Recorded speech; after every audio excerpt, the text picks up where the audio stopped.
The inspiration behind today's conversation came from a t-shirt. Specifically this t-shirt. Oh, let me stand up and show you my latest estate sale find. This t-shirt, which says Long Beach Marathon 1992, and I got it specifically for this early 90s graphic and the early 90s colorway. The electric blue and the purple reminds me of a pair of shorts that I used to own in 1992. And I remember from family photos, I wore those shorts to the beach. So this t-shirt I paid $5 for. It's 100% cotton, made in the US, and I believe the former owner didn't pay a cent for it. He got it for free because he was staff at the Long Beach Marathon, and he has multiple Long Beach Marathon t-shirts, one for every year in the 90s, but this was the one that called to me. I didn't want to buy all of them, but I did get this side out t-shirt, which was new with tag, for $5. He never wore it. And look at the back. Does this not scream early 90s? It's just so fun and neon and vibrant. So that's what we're going to talk about today. We are going to talk about a special period in time, the early 90s, and a very specific look, which is fun and vibrant and neon, casual and relaxed. And it takes place in a very specific region. I don't know if it's worldwide, and I don't think there's a word for it. So I'm just going to coin right here and now, 90s neon beach. So when I go out thrifting, I have a mental wish list of items that I want to get. And recently it's been vintage 90s t-shirts, anything with a 90s graphic, a splash of 90s color. In many ways, I kind of want to pick out pieces that remind me nostalgically of clothes that I used to wear in the early 90s as a 90s kid. Now, that's not to say that I want to replicate exactly the pieces that I wore in the 90s. I'm a 30-something-year-old woman. I don't want to dress exactly like I did when I was 7 years old. Like, I don't want the exact pieces.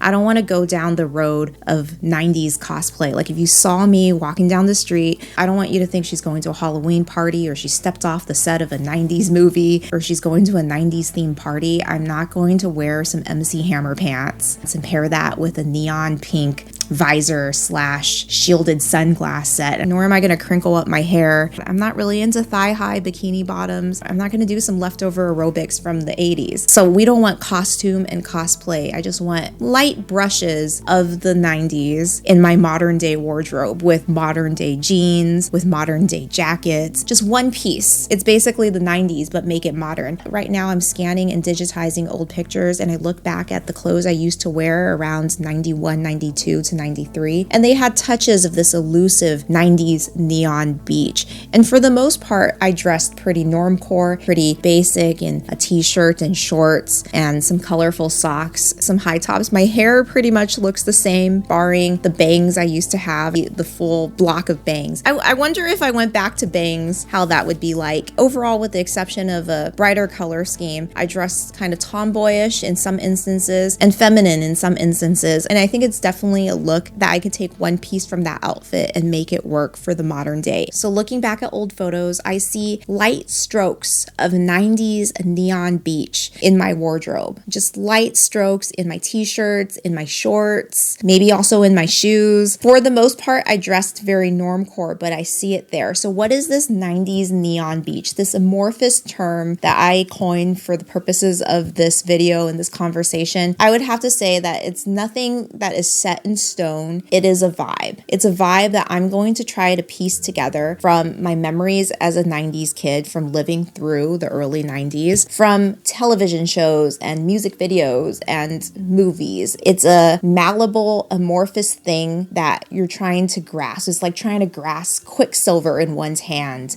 This secret window, this feeling of a few carefree years in the early 90s. Now, I would say, as a native Cali girl, Southern California born and raised, that the 90s neon beach is very dominant in Southern California, maybe even specific to Southern California. Santa Monica, Venice, Malibu. It could exist elsewhere. It could exist in Florida, for instance, anywhere where you had beaches in the early 90s. I don't know if like residents of the Jersey Shore or the East Coast beaches wore this kind of look. Maybe they were more into the Cape Cod, Hamptons vacation, white pants before Labor Day, no white white pants after Labor Day type of look. But in this narrow window of time between 1990 to 1993, around the beaches of Southern California, we have neon pinks, neon greens, we have rollerblading, muscle tees with the giant armholes, we have light mullets, we have fizzy mustaches, we have a lot of tanning, not necessarily with suntan lotion, sometimes with baby oil, and we have a lot of blonde hair, crinkled blonde hair, and high top bikini bottoms. We are not trying to make a documentary here. We're going to take some artistic liberties. We're here to spin a vibe, tell a story, create a mood board, and have fun. Because after all, I'm just a girl in my bedroom with a fake rose and low production value. This is actually just a brainstorming session for me. And then somewhere down the line, hopefully I'm still writing rom-com at that time, I could have moved into historical fiction, which is probably what this is now. It's probably what the 90s is now. It's a piece of history. So I will look back to this video as a brainstorming session, as a reference point, and I will write the vibes into a book. So let me not speak anymore and then continue to speak about something more important. 90s neon beach. So this look is very much immortalized in Baywatch. Dun, dun, dun, dun, dun. Of course I watched Baywatch as a kid, and of course Baywatch always had the montage of people having fun at the beach, babes and bros. I feel like that's a very early 90s term or 80s term, calling somebody a babe. Like everybody was a babe. There would always be babes, extras in the background, sunning themselves, slow-mo running through the surf, playing volleyball with very high-cut bikinis. And I remember the swimsuits on the extras were always so bright and neon. The early 90s look, very bright, very colorful, very neon, very funky and fun, is still a carryover from the 80s. The predecessor of the 90s neon beach is from the 1984 music video Careless Whisper, the whole George Michael all-white yacht look. That look is still very much around in the early 90s. The 80s had a variety of different looks and color palettes. There was the pastel 80s, the pastel country club Sweet Valley High 80s, canary yellow and lavender. Then there's the primary colors, the Memphis group inspired red, blue, yellow primary colors. And then there's the neon 80s, the bright pink, bright green 80s. The neon 80s bled into the early 90s. The entire decade of the 90s with its multitude of different looks, I like to break down in terms of color palette from my recollection. The early 90s, 90 through 93, was bright and colorful. We had MC Hammer pants, squiggly lines, abstract shapes, Memphis group leftovers, bright neon green, bright pink, rollerblades, surfing, beach culture. Around 93 to about 95, we saw the neon colors start to go by the wayside and be replaced with a more neutral color palette. I believe this was around the time that 90s minimalism started to come in. We started to get more muted tones of blue, not bright electric blue, but just muted blues, browns, maroons, the Tommy girl look. But this also coincided with the 70s, 90s, the 70s inspired 90s, which I saw predominantly in 97. And then around 98, 99, that was when maroon, darker colors started to become in vogue. We were heading into the blue and green music video color grading of the early 2000s. India inspired tops, a lot of orange tops paired with green cargo pants, more muted colors. But the early 90s was bright and colorful and, in my memory, very neon. And on the bike paths of Venice and Santa Monica, there would always be skateboarders and rollerbladers. And the perfect example of this, and we've all seen this, was last year's Barbie movie. You know, when Barbie and Ken were rollerblading around in their bright rollerblade Barbie and rollerblade Ken matching outfits. That is what I would call 90s neon beach times 10. Nobody in real life in practice wore 90s beach to that extent. There was touches of neons, and the most popular color combination was neon pink and neon green. That was definitely a 90s thing, but there was also electric blue with this lavender purple. That was also another popular color combination. So in practice, nobody wore head to toe neon, but on TV, and especially especially for dolls' clothes, you amped it up a notch. My neighbor who I played with on the sidewalks during that time, she had all the Barbies, and the most coveted one at the time being Hawaiian Barbie. You know, Hawaiian Barbie with her bright, high-cut bathing suit, one piece with her hula skirt. That was the most coveted piece. I begged my dad to buy me one, and he went out and he bought me Skipper. There was an extension of aerobics wear in the 90s, especially in Saved by the Bell, when the girls were making a music video, the Jessie Caffeine episode. I'm so excited. I'm so excited. I'm so scared.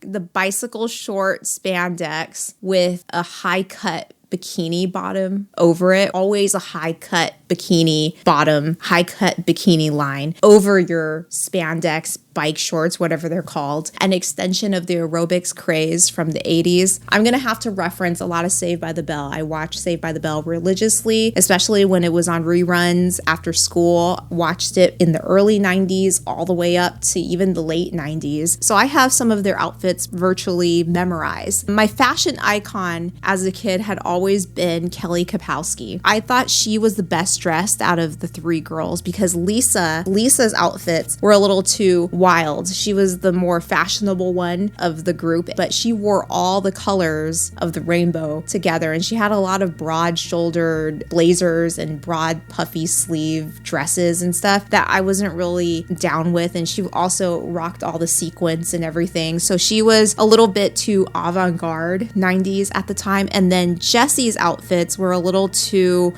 much vest. She had a lot of vests. Vests were a very mom-like thing to do, and then her color palette was a little bit more on the muted side. So as a kid, it was all about Kelly Kapowski because she dressed how I would like to dress, wearing like one dominant color. She had a more girl next door wardrobe where she had crop tops, a subtle crop top with the balloonish kind of mom shorts or the tighter acid wash Bermuda shorts. And her wardrobe was always focused on one dominant color. It might be a very bright and fun neon color, but it was one color. She always had a pair of Keds without socks, the sockless Keds. As for the boys of Saved by the Bell, I would have to reference Zach Morris' obvious childhood crush. I mean, look at that hair. There's no better hair, in my opinion, other than the 90s Dreamboat Leo boy hair. He wore a lot of very baggy, very bright, colorful t-shirts. Much like this one, bright neon pink, purple paired with blah, blah, blah, blah, blah, blah, blah. I'm having trouble speaking right now. I did not get a good night of sleep, so I'm pretty loopy, so I'm probably slurring my words. Don't pull me over right now. I'm not at my wit's end. Purple paired with blue swim trunks. I remember that image. A lot of his shirts were baggy. You could tell it's a 90s t-shirt by the sleeves. The sleeves were baggier and the sleeves were longer. The sleeves went all the way down here, which is something I like now because I've never liked my arms. They're really soft, and if you pinch them, it's kind of like you're pinching a baby's arm. So I still have kind of like baby arms. I'm working on them. I'm working on strengthening my arms, but at some point, I don't know how much you can do. Since we're still on Saved by the Bell, recall Slater's muscle tank, another quintessential 90s neon beach. You have to have it in neon look. And I've seen this a lot at the beach back in the day. Male rollerbladers with the muscle tank. You want to dip in the armhole. You want to show off your biceps. Then you also want to show off the side region, your ab area, to show what in great physical shape you are. And if you're wearing a muscle tank as a girl, you would wear it over your bikini top. And speaking of bikini tops, the bikini tops had a low-cut sweetheart neck with kind of an underwire feature that I would see a lot of women wear with beach shorts, with jean shorts, just everyday jean shorts over your high-cut bikini bottom. It has to be a high-cut bikini bottom. We're not talking about low-cut, so you definitely have to wax. Bodysuits were also in the early 90s. Bodysuits with high-rise jeans, high-rise shorts, also one-pieces with high-rise shorts. That was the whole like 90s beach look. There was a lot of visors, and windbreakers. I remember seeing some meme of a family all in neon windbreakers. The wind had no chance, which I thought was pretty funny. I don't recall recall owning any neon windbreakers, but I did see one at a thrift store by Ocean Pacific in the same colorway of neon pink and neon green. And I thought about getting it, but it was in pretty rough shape and it was pretty pricey. So I'm also perhaps on the lookout for a color block windbreaker. My easiest solution and the cheapest solution is to find the windbreaker that I wore in 98. This is not early 90s here, but the aggressively 90s windbreaker, which was red and blue and green. That was my jacket at the time. I don't know why windbreakers were such a thing in the 90s, all throughout the 90s. Can somebody tell me? So that would be the cheapest solution, is to find the windbreaker that I already have. And I know I'll fit into it because my clothes were all a little oversized. I was wearing my clothes baggier by the late 90s, like the whole baggy pants, baggy jacket, baggy hooded sweatshirt look. And I think my mom has it. My mom's kind of a little bit of a hoarder, so it's probably in her clothing pile / mountain right now. It's just a matter of digging through the pile. I'm gonna find the picture and I'm gonna show her the picture. Do you know where this windbreaker is? Through all her clutter and her hoard, she knows exactly where everything is. So there's a method to her madness, and she might know where it is, and then it'll be free. There was a lot of voluminous side parts. The voluminous, fluffy, flurry 90s hair, which I still think, probably because I idolized it as a child at the time, I still think looks very good. It's like your side part of nowadays, but with a lot more tease, a lot more volume. There was the crinkled hairdo, the crinkled perm, which has never made a comeback.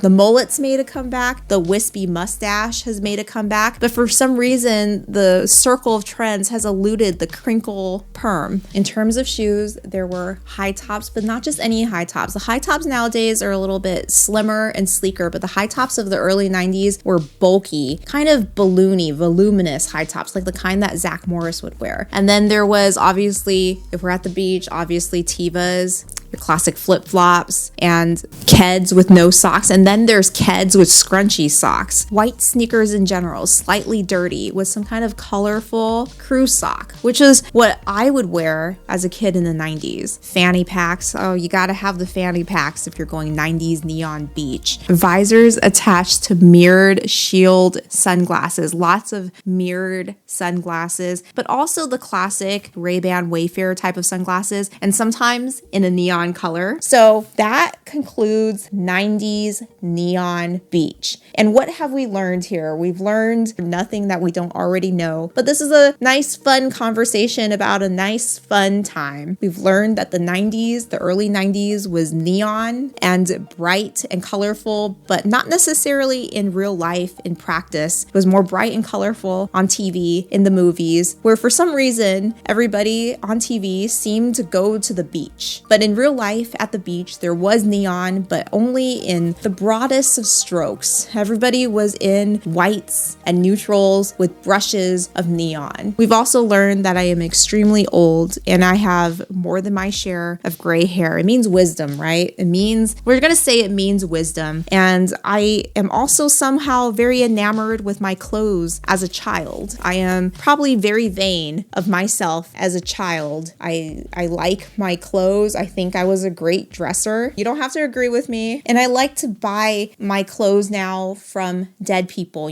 save the environment, waste not, want not. The person who used to own this shirt is no longer alive, and hopefully he doesn't haunt me. I read a story by Joe Hill. Joe Hill is the son of Stephen King. It was called Heart-Shaped Box. The main character buys a black suit off eBay, and that suit belonged to a dead man. When he opened the box that contained the suit, the ghosts appeared and began to haunt him and possess the people around him. So that's pretty creepy. So hopefully whoever owned this shirt, may he rest in peace, will not come back and haunt me. But if he did, I would just have to say that he had great taste in clothes, and he had great taste in interior design, and great taste in books and literature, and just all around he seems like a great guy. And he was a doctor, and he cared about his community, so that's not the worst ghost to haunt you if you had to be haunted. Do you think it's creepy to wear a dead person's clothes at an estate sale? Because if you thrift, you don't know what happened to the person that wore the clothes before, right? Like if you're buying, obviously Obviously, if you're buying clothes from the 40s or you're thrifting 50s dresses, Victorian high-collared blouses, obviously the person who owned it before is dead. But in any event, the guy who owned this shirt, you had great taste, doctor. This guy, he loved Long Beach. He was an integral member of his community. We lived in two different worlds. He was a doctor living by the beach, and I was a first-generation Asian American living in the industrial area of Long Beach. My Long Beach was oil derricks. I lived next to the freeway and oil refineries. It was an industrial feeling, but between the two different Long Beaches, we lived in the same town. We lived under the same blue sky, under the same Mediterranean climate, under the same palm trees studded with oil derricks. I would have to say that having lived in Long Beach, reality check was that when I lived there as a kid, I couldn't wait to get away. I couldn't wait to move away. I don't know where I would move away to. Ideally, I would move away to New York City. That was always a dream. I had big city dreams. Now that I have been away for decades, I appreciate it like I never appreciated it before. This is one of the running themes that I've just been feeling very heavily right now that I would like to introduce one day into my writing. And you have to leave in order to truly come home. The story arc of the prodigal son really does ring true. One truly needs to leave and stay gone, stay away for a long time. One needs to leave to truly come home. My name is Teresa. This is Neon 90s Beach. 90s Neon Beach. It's a tongue twister. I don't know why this term has to be so difficult. Can somebody coin a better term? Let me know in the comments below. And if you've enjoyed this video, please give it a thumbs up. And if you've enjoyed me, consider subscribing to my channel.